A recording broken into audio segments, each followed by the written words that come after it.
Somewhere on Earth, tens of thousands of years ago, a person knelt down in front of a plant they had never seen before. No label, no warning sign, no one to call for help, and they had to decide, eat it or walk away. Get that choice wrong, and it could be the last choice they ever made. So here's the real question.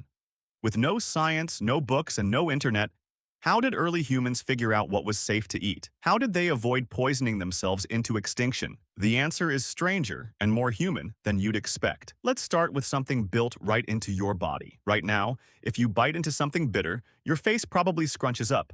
That's not random. Bitterness in nature is very often a warning sign. Many toxic plants taste bitter, so humans evolved to be suspicious of that flavor. Sweetness, on the other hand, usually meant ripe fruit and safe calories. So before any human ever thought about food safety, their own tongue was already doing some of the work. But taste alone couldn't save you. Plenty of dangerous plants taste perfectly fine. So early humans needed more than instinct. They needed information. And there was only one way to get it. Trial and error. Real trial and error. Someone, at some point in every single region of the world, ate something they shouldn't have.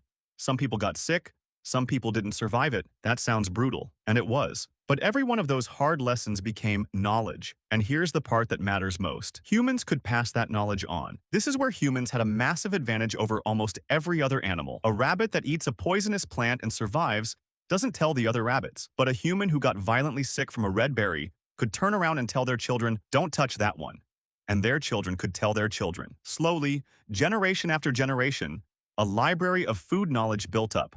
Not written down, just remembered, repeated, and passed on as stories, rules, and warnings. But there was still a problem. New places meant new plants. When groups of humans moved into a new valley, a new coastline, or a new forest, none of their old knowledge applied. So they had to test everything all over again. And this is where things get really clever. Anthropologists believe early humans, much like some hunter-gatherer groups still today, used a careful, step-by-step process to test unfamiliar food. Smell it first. Rub a small piece on the skin and wait. If nothing happened, touch it to the lips. Wait again. Then, a tiny taste on the tongue, not swallowed. Wait even longer. Only after all of that, a small bite. It could take an entire day just to test one plant. Slow, careful, and it worked because it limited how much damage a mistake could do. People also watched animals. If birds safely ate a berry, that was a clue. But it was only a clue, not proof. Animals can safely eat things that are dangerous for humans. So watching nature was a starting point, never a guarantee. Then something changed everything. Fire.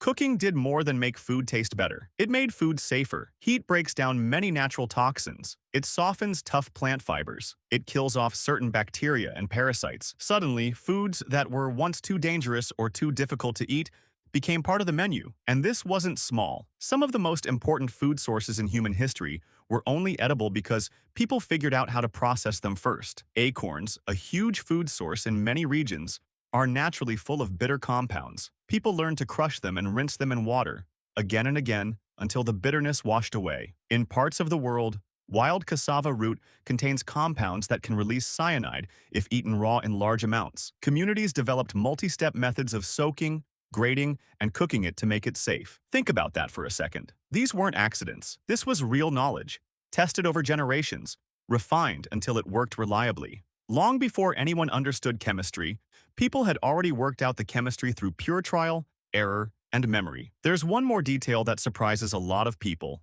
Scientists have a theory about morning sickness in early pregnancy. Some researchers believe it may have developed as a protective response, making pregnant women more sensitive to bitter tastes and strong smells during the exact weeks when a developing baby is most vulnerable to toxins. If true, it means evolution itself was helping steer people away from risky food at the moments it mattered most. So how did prehistoric humans really know what was safe to eat? It wasn't one trick. It was layers, built-in instincts warning them about bitterness, painful trial and error, paid for in real sickness and real loss, careful testing methods passed down as habits and rules, cultural knowledge shared from parent to child so the same mistake never had to happen twice, and eventually, fire and food preparation, turning dangerous plants into daily meals. Every single food you eat, without thinking twice, whether it's a potato, an almond, or a piece of bread, exists on your plate today because someone, thousands of years ago, took a risk so you wouldn't have to. They never wrote it down, but you're still living off what they learned.